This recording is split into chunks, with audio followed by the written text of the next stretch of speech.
Hey everyone, I'm John Henry, and this is my mate Paulie, who has agreed so graciously to come on and be interviewed for our first. This is the first interview prototype that we're going to do, and I thought he would be the best to interview because of we're creating content right now, and he is a content creator. Dive right into our questions, or. Well, firstly, thank you for having me, John. Oh, of course. Oh, yeah, sorry. Thank you for coming. Can I just also say that I have been excited and eager for you to start a pod for so long. I know this is jumping right off the bat, ladies and gentlemen, but I just got to say, John's... I think I'm so boring and not worth listening to. I really think John has a lot of talent, and I'm hoping that this will be the start of many interviews. But, John, I'll let you take over and host. Oh. Sorry. It's your show. Thank you for that, Paul. Thank you. Okay. Yeah, well, my first main question, just to get it right out there, was I've known you a long time. Yes, sir. Known you've had a lot of different jobs, just like me. Yes. In different industries. Yes. What drew you to content creating or creating content as a job? That's a really great question. I'm glad you asked that. So, I mean, as you mentioned, you've known me for a long time. I've been through a lot of different careers and stages in my life. And I think the first thing that really drew me to content creation was through a hobby. I was doing 3D printing and coding and stuff at the time, and I wanted to be able to document what I was doing.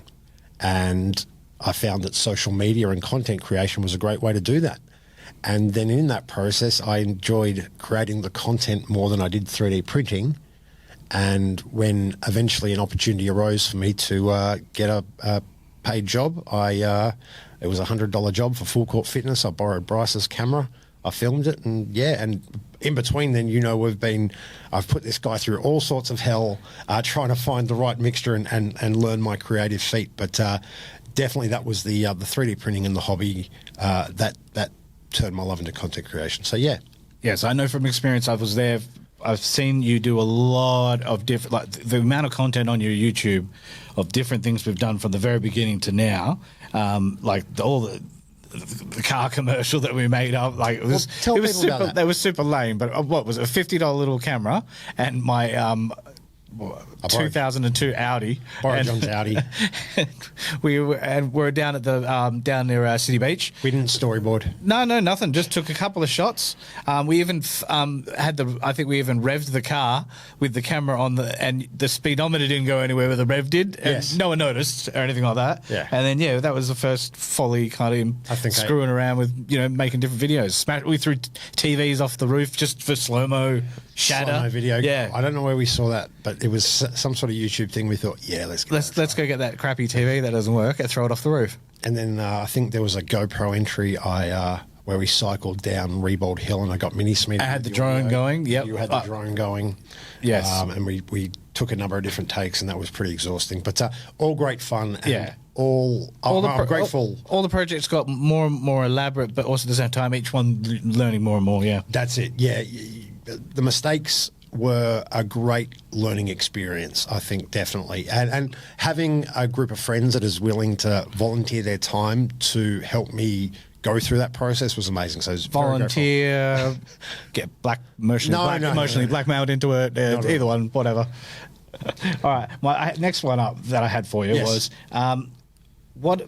I think I already have I have my own answer to this one, but what is the hardest thing about creating content? For me, I would think it would be dealing with the customer and trying to interpret whatever the hell is in their head to what needs to be on the screen. You're absolutely right. That is one of the top things that most creators will encounter. One of the most time-consuming processes can be trying to, communicate your process, your creative process to the client, or get their ideas from where it's in their head to a visual or some other sort of representation. But I definitely think at different stages there's been different things and challenges that I've overcome. Definitely first it was finding clients. So at first it was how do I get exposure?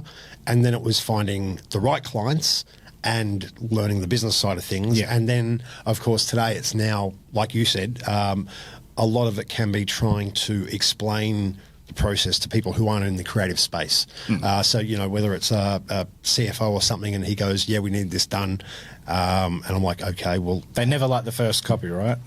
Some do, yes. Some do, well, that's very, great. Very fortunate, very fortunate. And that's all about as well. I like to review everything I do. So, if something's taking too much time and I'm spending too much time on something, I'll review that and go, all right, what did I do wrong? What can I do better? How can I improve that so I get the same good result but in less amount of time? I would find it so frustrating because if they could do it, they would be doing it, but they need you.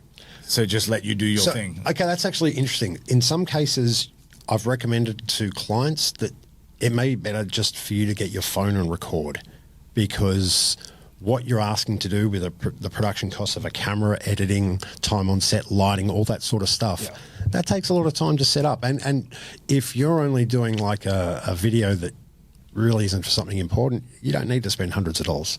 That's true. That's a good point. You've been doing that. How long have you been doing this for now? Probably seriously, I can say since 2018. Okay. What would be the biggest highlight thus far in your career? So I'm glad that you asked me these questions in advance, because this one was a tough one. I had to actually take some time to think about this. I've been very, very fortunate in that. And you didn't get much advance warning on this? No. Talking like about a couple of hours or so. John gave me lots of advance warning. He's a great host. Yeah, sure. If you're a guest on this show, he gives you his questions in advance. It's great. Just on that, there's a couple of things that I'd definitely like to say would be the highlights of my career. Probably, let me just look down at my notes real quick. Oh, no, I did send them to you a few days ago, the questions. Yes, you are right. So firstly would be the NBL 1 2023 awards night. They tricked me into filming, and really that was just a guise to give me an award. I hadn't shaved, hadn't done my hair. I was wearing a shabby suit. And I'm pretty sure they did that because they knew I wouldn't come.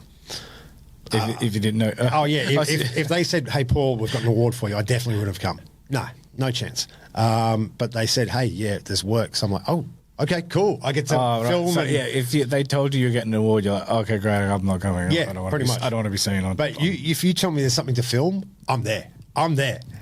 So that was probably one of them. Next would be the Strong Minds events and corporate boxing with SOA.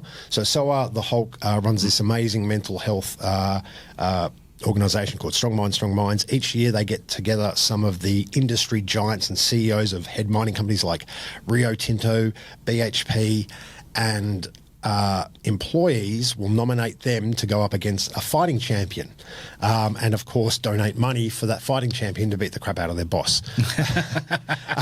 The CEOs and the bosses get training and stuff, and it's all sanctioned and well looked after. But I think watching the audience react to the videos that I create, that was probably one of the biggest rushes I've ever felt.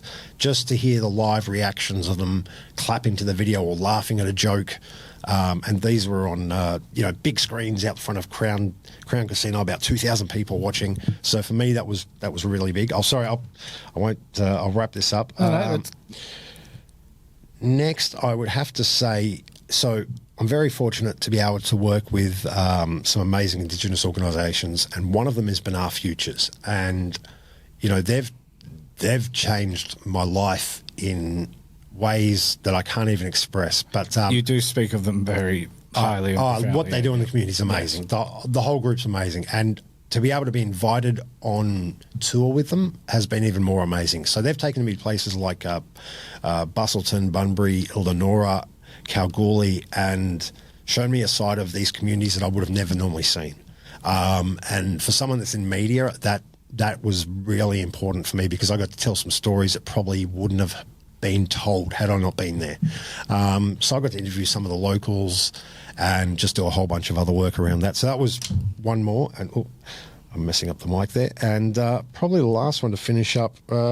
Last two. So second last would be WNBL. I love volunteering, so I volunteer for the WNBL. That's the National Women's League, and as you know, women's sports in Australia is really taking off. I've been to more women's basketball games than I have men's ones this year. Yeah. Just a quick cross promotion here. If you listen to Too Short for the League, one of the podcasts that I produce, you will often hear the male coaches say that the female version of the sport is the most intelligent form, because you don't have that guy that's 7 foot that can just actively dunk on someone and use that. You've got to use your mind. You've got to set plays, set picks. So it's a lot more technical.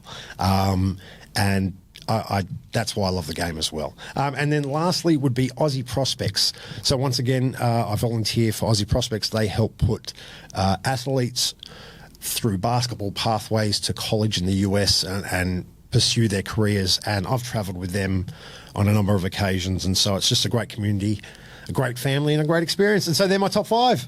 Well, I only asked for 1, but thank you for the 5. Sorry. That's all right. We've got plenty of time, clearly. No, we don't. Sorry. All right. Wrapping it up then. What advice? What advice? Am I asking the questions or are you asking the question? I forget. We'll keep this in, Paul. Keep this in. Tell me off. What? Now you've.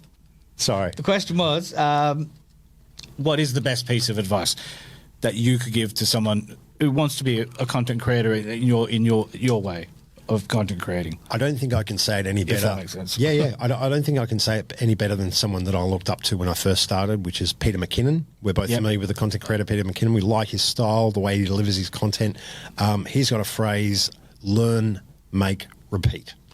And I think that's something I try and live by, in that try something, learn from it, and then just keep repeating it. And that will take you where you need to go. Equipment is. I think I've always said consistency. Oh, consistency as well, yeah. I mean, that's the third one out of your 3. Yeah. But for me and mine, it's always been just consistent. Yeah. Like, people won't worry about your mistake yesterday if you put out some new content today, sort of thing. The attention Change span, the news cycle. Yeah. Change the news cycle. Attention span.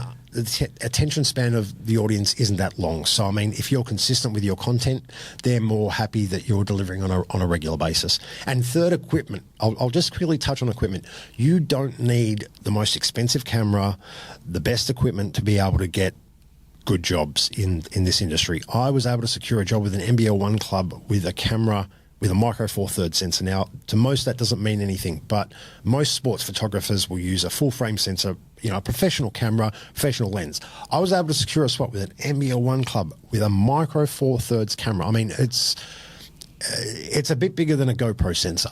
You know what I'm saying? So I do not, Paul. No, yeah. That's okay.